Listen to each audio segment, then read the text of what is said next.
जनजातीय परंपराओं, लोक कला और सांस्कृतिक वैभव का प्रतीक बस्तर पंडुप 2025 दंतेवाड़ा जिले में भव्य समापन समारोह के साथ संपन्न हुआ। केंद्रीय गृह मंत्री अमित शाह ने अपने उद्बोधन में बस्तर पंडुप को अगले वर्ष से राष्ट्रीय महोत्सव के रूप में मनाने की घोषणा की।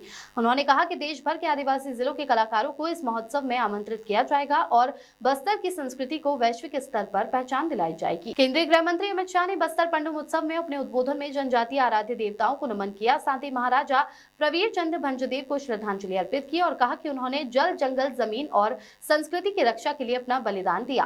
केंद्रीय गृह मंत्री ने स्वतंत्र सेनानी एवं सामाजिक न्याय के प्रतीक बाबू जगजीवन राम को उनकी जयंती पर श्रद्धांजलि दी और कहा कि उन्होंने दलित, पिछड़े और आदिवासी समाज के अधिकारों के लिए जीवन समर्पित कर दिया। उन्होंने कहा कि भगवान बिरसा मुंडा की जयंती को जनजातीय गौरव दिवस घोषित किया गया है। केंद्रीय गृह मंत्री ने कहा कि भारत के इतिहास में पहली बार एक आदिवासी महिला श्रीमती द्रौपदी मुर्मू को राष्ट्रपति बनाकर आदिवासी समाज को ऐतिहासिक सम्मान देने का कार्य हमारी सरकार में किया गया है। ये बस्तर पंडुप 45 दिनों तक चला है। मैं माननीय गृह मंत्री जी को अवगत कराना चाहूंगा। ब्लॉक स्तर से शुरू होके जिला स्तर और आज ये संभाग स्तर में आज इसका समापन हो रहा है। इसमें हमारे पड़ोसी 6 राज्य के कलाकार शामिल हुए।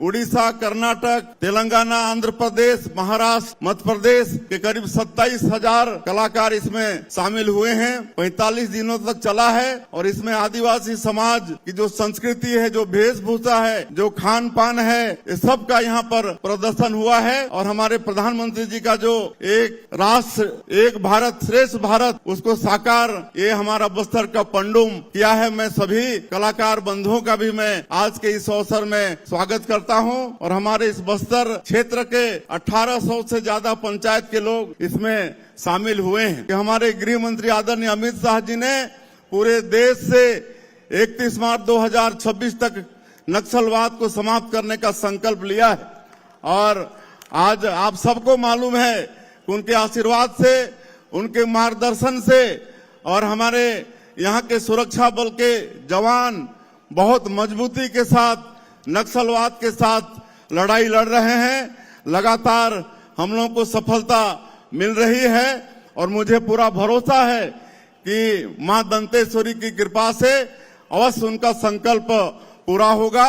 और ये छत्तीसगढ़ का ये जो बस्तर इलाका है, जहां पर अनेक जलप्रपात और घना यहाँ पर वन है, अबुझमाड़ जैसे वन है, जिसको हम लोग स्वर्ग कह सकते हैं। इसमें फिर से अपना पुराना समय आएगा। यहाँ पर देश दुनिया के लोग आएंगे। ये हमारे गृह मंत्री जी के आशीर्वाद से ये सब संभव होगा। मैंने मुख्यमंत्री जी और विजय भाई से चर्चा करी है। इस साल तो बस्तर पंडुप हमारा छत्तीसगढ़ के एक उत्सव के रूप में मनाया गया है, मगर मैं मोदी जी का संदेश लेकर आया हूं। अगले साल बस्तर पंडुप यही नाम के साथ देश भर के हर आदिवासी जिले के कलाकारों को हम यहां लाएंगे।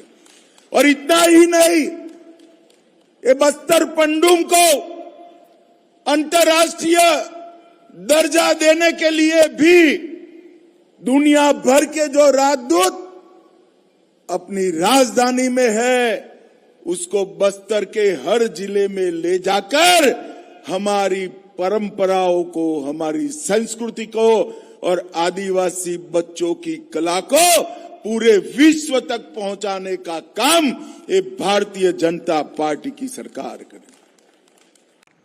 मैं हमारे छत्तीसगढ़ के पहले मुख्यमंत्री, आदिवासी मुख्यमंत्री पहले बने हैं। विष्णुदेव जी आगे आइए भाई, जरा जोर से आदिवासी भाइयों बहनों ताली बजाइए। इनका एक और बात के लिए भी धन्यवाद करिए। तेंदुपत्ता 5500 रुपये से अब सीधा सरकार खरीदेगी, कोई दलाल के पास आपको नहीं जाना पड़ेगा। भाइयों बहनों, ये बहुत बड़ा फैसला है जो लाल आतंक फैलाने वालों के डर से आपका पैसा जो वो ले जाते थे, विष्णुदेव जी आपके बैंक अकाउंट में 5500 रुपया सीधा डालने का काम करेंगे, सीधा डालने का